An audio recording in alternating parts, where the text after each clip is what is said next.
উনি তো হাজার হলেও একটা একটা জায়গায় একটা পদে আছেন, একটা জায়গায় আছেন, সেখানে তাকে মানে ছোট করার কোনো রাইট আমাদের নেই।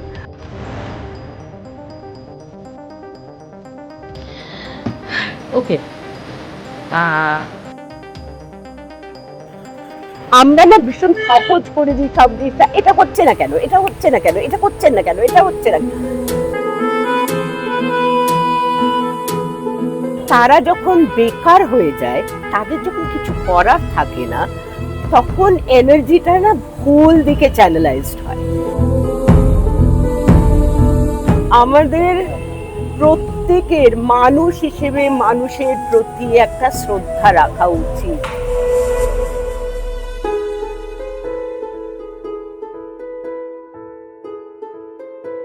মামুদি, আজকে রাজ্যপালের সঙ্গে কি বিষয় নিয়ে মূলত কথা হলো? এটা আমাদের সবাইকে ডাকা হয়েছিল। এটা প্রভা খাইতান ফাউন্ডেশন, ওরা মানে ওখান থেকে সন্দীপ ভুটোরিয়া ওই অর্গানাইজ করেছে পুরো জিনিসটা। আমাদের সবাইকে ডাকা হয়েছিল গভর্নরের সঙ্গে সবার আলাপ একটা করাতে, যত আর্ট, লিটারেচার, এই সব সমস্ত কালচারাল ফিল্ড থেকে এবং লিটারারি ফিল্ড থেকে সবাইকে ডাকা হয়েছিল। মানে খুব কম মানুষকেই ডাকা হয়েছিল, কিন্তু আমাদের শুধু আলাপ করানোর জন্য, এবং আমরা নিজেরা বললাম আমরা কি করি সেইটা আমাদের বলতে হলো। আর উনি ওনার এটা বললেন যে উনি কিরকম ভাবে চান, উনি ভারতবর্ষকে কিরম দেখতে চান, কি সেইটা নিয়ে কথা হলো। পশ্চিমবঙ্গকে উনি কিভাবে দেখতেন, কি বললেন? যেটা যেটা বললেন যে আমাদের যেটা মানে আমাদের মধ্যে এই যে সারা পৃথিবীতে যে একটা অরাজকতা হচ্ছে, সারা পৃথিবীতে যে একটা হানাহানি মারামারি, এইগুলোর থেকে বেরিয়ে এসে আমাদের সবাইকে একজোট হতে বলে, এবং যেটা হচ্ছে যে আমাদের সংস্কারগুলো আমরা যেন ভুলে না যাই। আমাদের দেশের যে আসল যে জিনিসটা আমাদের মানে সারা পৃথিবী আমাদের দিকে তাকিয়ে থাকে, আমাদের সংস্কৃতির দিকে, সেইটা আমরা যেন ভুলে না যাই, এবং ইয়াং জেনারেশনকে কিভাবে উদ্বুদ্ধ করা যায়। এবং যেটা আমার মনে হয় পার্সোনালি, যে আমরা ইয়াং জেনারেশনকে যতক্ষণ না তাদের মধ্যে এই গর্ববোধটা আনতে পারবো, ওদের মধ্যে প্রাইডটা আনতে পারবো যে আমি একজন ভারতীয় বলে, সেই প্রাইডটা যতক্ষণ না আসবে, এই ইয়াং জেনারেশনকে এগিয়ে নিয়ে যাওয়া যাবে না। কারণ আমার যেটা পার্সোনালি মত হচ্ছে যে ইয়াং জেনারেশনের মধ্যে এত শক্তি, এত শক্তি, এত ভালো শক্তিও আছে, কিন্তু এরা ভুল দিকে চ্যানেলাইজড হয়ে যায়, ভুল দিকে চালিত হয়। তো সেইটা যদি আমরা ওইটা করতে পারি, যে তাদেরকে যদি মানে বোঝাতে পারি যে ভারতীয় হিসেবে আমরা কতটা, আমরা কত রিচ, কত মানে আমাদের কোনো কিছুর অভাব নেই, আমাদের কালচারালি আমরা এত রিচ সব দিক দিয়ে। সুতরাং সেই প্রাইডটা ওদের মধ্যে, ইয়াং জেনারেশনের মধ্যে সেই প্রাইডটা আনতে হবে, এবং সেটা আমার মনে হয় আপনারা সবচেয়ে ভালো করতে পারবেন। এই মিডিয়া, খবরের কাগজ, এরা যদি ঠিক রাস্তায় নিয়ে যেতে পারি ইয়াং জেনারেশনকে, ভুল রাস্তায় চালিত না হতে দিয়ে, সেটা আমার মনে হয় একটা বিরাট কাজ হবে। এই সব নিয়ে আলোচনা হলো। আরো দিদি, সম্প্রতি আমরা যেহেতু ইয়াং জেনারেশন নিয়ে কথা বলছি, জেনজিদের একটা প্রতিবাদ দেখলাম, সেটাই উত্তাল দেশ, রাজ্য, সাধারণ মানুষ এক হয়েছেন সব বয়সে। কি বলবেন মানে একজন এই যে এইটাই তো বললাম, এত এনার্জি তাদের মধ্যে।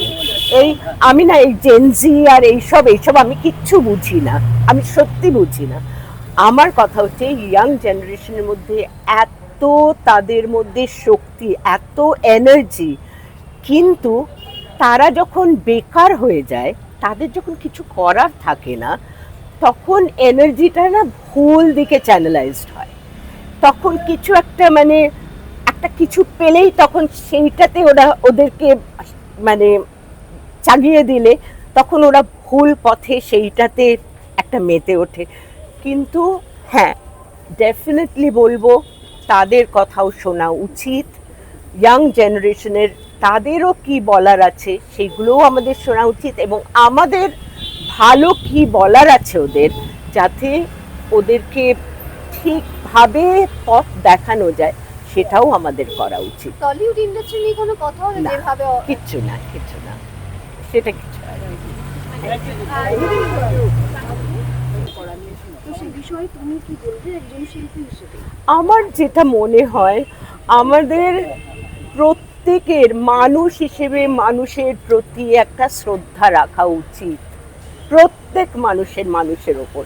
সেখানে আজকে একজন প্রাইম মিনিস্টার, তিনি তো হাজার হলেও একটা জায়গায়, একটা পদে আছেন, একটা জায়গায় আছেন, সেখানে তাকে মানে ছোট করার কোনো রাইট আমাদের নেই। আমরা সবাই ভীষণ, আমাদের কিছু বলতে দিলে আমরা সবাই মানে অনেক বক্তব্য, কিন্তু আমাদের যদি ওই সিটটায় বসানো যেত, তাহলে বুঝতে পারতাম যে কি আমাদের একটা বাড়ি সামলাতে কি অসুবিধাটা হয়।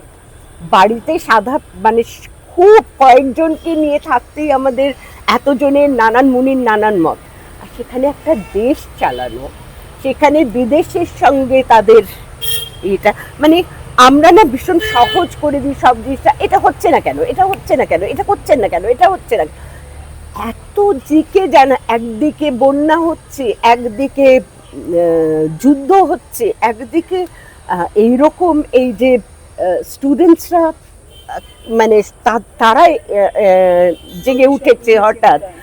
তো সব কিছুকে মানে কি প্রত্যেকটার তো একটা সময়, মানে কি একটু ধৈর্য, আমাদের তো একটু ধৈর্য তো ধরতেই হবে। এবং সেইখানে আমার কথা হচ্ছে, আমরা যেন প্রত্যেকের ওপর শ্রদ্ধাটা রাখি, মানুষ যেন মানুষের ওপর মানে অহিংস, অসহিষ্ণু আর শ্রদ্ধাটা যেন না হারায়, এই তিনটে।